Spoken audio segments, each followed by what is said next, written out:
మన ఫ్యామిలీ అందరికీ హాయ్ అండి. ఆడదంటే ఆడదానికి శత్రువు కాదు అని, అత్త గుండెలోన కోడ అమ్మ ఉన్నదని. నిజమేనండి. కొంతమంది అత్తలు కోడల్ని బిడ్డలాగే చూసుకుంటారు, అంటే అమ్మ లెక్క. అలాగే కోడళ్ళు కూడా కొంతమంది అత్తల్ని అమ్మలాగా చూసుకుంటారు. కానీ ఆడదానికి ఆడదే శత్రువు అన్నది మాత్రం నా విషయంలో జరుగుతుందండి. ఏంటంటే అమ్మ పెట్టదు అడుక్కు తిననివ్వదని వాళ్ళకి చేత కాదు చేసుకోవటం. నేను చేసుకుంటుంటే మట్టి వారం లేరు. నేను పెద్దగా చదువుకోలేదండి, 6వ తరగతి చదువుకున్నాను. కానీ నాకంటూ ఒక పేరు ఉండాలి, నాకంటూ ఒక సంపాదన ఉండాలి, అది నీతిగా ఉండాలి అనుకొని ఈ యూట్యూబ్లోకి దిగాను.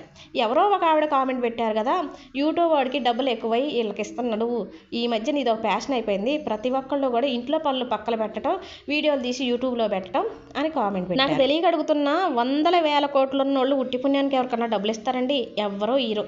ఏంటంటే మేము యూట్యూబ్లో వీడియోలు పెట్టామనుకోండి, ఆ వీడియోలు మీలాంటి వాళ్ళు ఒక 10 మంది చూస్తే ఆ 10 మంది చూసినందుకు ఆ యూట్యూబ్ వాడికి డబ్బులు వస్తాయి. ఆ డబ్బుల్లోంచి కొన్ని తీసి మాకు ఇస్తాడు. అంతే తప్పితే ఉట్టి పుణ్యానికి ఇవ్వడు. ఇక ఇంట్లో పని అంటారా, నా ఇంట్లో పని నేను చేసుకోకపోతే ఆ కామెంట్ పెట్టిన ఆవిడ వచ్చి చేస్తుందండి. నేను ఇంటి పని, వంట పని అంతా చూసుకుంటాను, నా పిల్లల్ని నా భర్తకి మంచిగా చూసుకుంటున్నాను. అలాగే ఆయన చేసే వ్యవసాయం పనిలో కూడా నేను ఆయనకు తోడుగా ఉంటాను. ఆఖరికి మోటార్లు రిపేర్ చేస్తున్నా కానీ నా వంతు సహాయంగా నేను చేస్తాను. ఇక యూట్యూబ్లో వీడియోలు పెట్టమంటారా? ఇలా వీడియో తీసేసి అలా పెట్టేస్తే డబ్బులు ఏం రావండి. ఈ వీడియోలు పెట్టాలన్నా చాలా ఓపిక ఉండాలి, చాలా కష్టం ఉంటుంది. అంతేగాని డబ్బులు